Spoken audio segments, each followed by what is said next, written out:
রাতারগুলো অদ্ভুত সৌন্দর্য আর সাদা পাথরের প্রাকৃতিক রূপ মুগ্ধ করছে আমারে।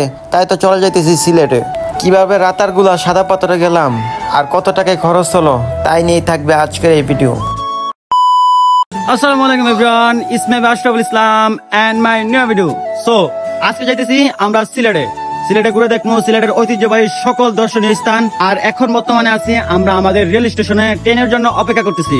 আর ইতিমধ্যে আমাদের রেল স্টেশনের প্ল্যাটফর্মে আমাদের ট্রেন এসে গেছে। এখন শুধুমাত্র আমরা ট্রেনের উঠার পালা। তো চলেন এখন বর্তমানে ট্রেনে উঠি। আর ইতিমধ্যে আমরা আমাদের ট্রেনে উঠে গেছি, ট্রেন ছাড়া দিছে। এখন সরাসরি চলে যাবো সিলেটে। আর রাত অনেক গভীর, যার কারণে আমরা এখন ঘুমানোর পরে সকালবেলা আপনাদের সাথে সরাসরি সিলেটে দেখা হইতেছে। A few moments later. Good morning Sylhet. দেখতে দেখতে দীর্ঘ 7 ঘন্টার জার্নিং এর পর আমরা সিলেট রেল স্টেশনে আইসা পৌঁছে। ইতিমধ্যে আমরা সিলেট রেল স্টেশন থেকে বের হয়ে গেছি। এখন গাড়ি খুঁজতেছি, গাড়ি দিয়ে আমরা যাবো এখন রাতারগুল এবং সাদা পাথর দুটোটা একসাথে ঘুরে দেখার জন্য। আমরা গাড়ি ভাড়া করার জন্য ড্রাইভার খুঁজতেছি। রেল স্টেশনের সামনে অনেক সিএনজি আছে, সিএনজি দিয়ে চাইলে যাওয়া যায়, কিন্তু আমরা সিএনজি দিয়ে যাবো না, কারণ কি আমরা অনেক মানুষ বেশি, যার কারণে বড় কোনো চাঁদের গাড়ি বা কোনো লেগুনা খুঁজতেছি যেটা দিয়ে আমরা সারাদিন ঘুরতে পারবো। যাই হোক, ইতিমধ্যে আমরা একটা লেগুনা ভাড়া করে নিছি, চাঁদের গাড়ির মতো নেই। এটা ভাড়া নিছে আমাদের থেকে 2500 টাকা। এটার মধ্যে 13 থেকে 14 জন বয়া যায়। এটা আমাদেরকে ঘুরাবে রাতারগুল এবং সাদা পাথর দুটোটা ঘুরিয়ে আবার আমাদেরকে সিলেট শহরে আইসা নামাই দিবে।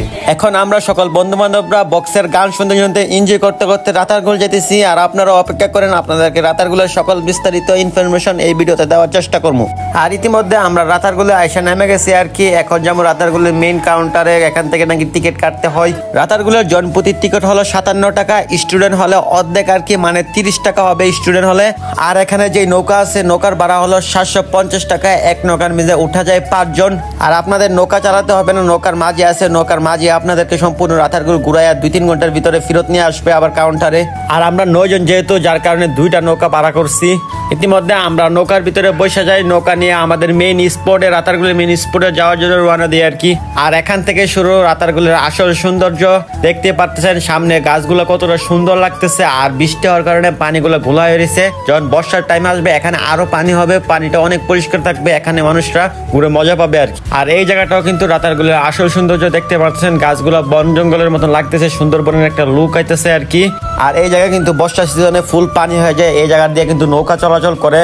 আর ওই যে দেখতে পাচ্ছেন সামনে, ওইটা হলো ওয়াচ টাওয়ার। এটার সাথে অনেকেরই পরিচিত আছে, কারণ কি সুনামগঞ্জের যে টাঙ্গর হাওর থেকে যে হাউস বোট গুলা ছাড়ে এই জায়গায় আইসা আটকানোর পরে সকলে আবার রাতারগুল ঘুরে আর কি। আর আমাদের দুটা নৌকা একসাথে মজা করতে করতে আমরা রাতারগুলটা ঘুরতেছি আর কি। যাই হোক, অনেকক্ষণ যাবত নৌকা নিয়ে আমরা রাতারগুল ঘুরছি। এখন বর্তমানে আমরা ঘাটে এসে পড়ছি, ঘাটে এসে নৌকা জমা দিয়ে আমরা আবার যেতেছি আমরা চাঁদের গাড়িতে আর কি। চাঁদের গাড়ি নিয়ে যাবো এখন সাদা পাথর। যাই হোক, ইতিমধ্যে আমরা আবারও চাঁদের গাড়িতে উঠে গেছি। এখন সরাসরি চলে যাবো বুলাগঞ্জ সাদা পাথরে। এখন বর্তমানে আশা পড়ছি বুলাগঞ্জের থেকে নৌকা নিয়ে যাইতে হবে আমাদেরকে সাদা পাথরে আর কি। এখানে একজনের জনপ্রতি নৌকা ভাড়া আসা যাওয়া আপ ডাউন হলো 100 টাকা করে। আমরা 9 জন ছিলাম, 9 জনে একটা নৌকা নিয়ে নিই। এমনিতে 8 জন যাওয়া যায় একটা নৌকা দিয়ে, আমরা একজন বেশি হওয়াতে কোনো সমস্যা হয় নাই।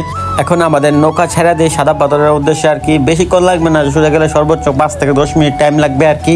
ইতিমধ্যে নৌকা নিয়ে সাদা পাথরের ঘাটে এসে নেমে যায়। এখন একটু পথে হাইটা গেলেই সাদা পাথরের আসল রূপ দেখা যাবে আর কি। চলেন সামনে আগাই। আর এই হলো বুলাগঞ্জ সাদা পাথরের আসল জায়গা আর কি। এখানে ইন্টার থেকে পানি নেমে আসে আর কি। আর এই পানিটা খুবই পরিষ্কার এবং দেখতে মনোমুগ্ধ করার কি। যাই হোক, আর সহ্য হইতেছে না, কাপড় চাপড় হইলে এটার মধ্যে নামিয়ে নেমে গোসল টোসল করি আর কি। চলে যায় দু চোখের পথে, বলে যায় কথা তোরই যে। আর এই পানির ভিতরে শুইলে আপনাকে একদম পানির ঢেউয়ে একদম নিচে নামায় নিয়ে যাবে আর কি। পানি এত পরিমাণে স্রোত, বুঝতে পারতেছেন। আর একটা ভালো লাগার মুহূর্ত এই জায়গার মধ্যে কাজ করে আর কি। আর এই জায়গায় প্রায় অনেকক্ষণ যাবত গোসল করতেছি আর কি। প্রায় 2 থেকে 3 ঘন্টা হয়ে যাবে যে এখানে গোসল করতেছি। গোসল করে অনেক পরিমাণে কি বলবো যে কি পরিমাণে শান্তি লাগতেছে, এক কথা অসাধারণ ছিল। ইতিমধ্যে আমাদের গোসল টোসল করা শেষ। এখন সরাসরি চলে যাচ্ছে ঘাটে আর কি, হালে গায়ে। কারণ কি এখানে বৃষ্টি পড়তেছে টুকটুক করা, যার কারণে এখন যদি কাপড় পরি ভিজা যাবো আর কি। সরাসরি নৌকায় যায় কাপড় চাপড় পরবো আর কি। ইতিমধ্যে আমরা নৌকায় উঠে যাই, নৌকা ওইটা কাপড় চাপড় চেঞ্জ করে ফেলি আর কি। আর এখন সরাসরি চলে যাবো বুলাগঞ্জের যে গার্ড আছে ওই গার্ডে আর কি।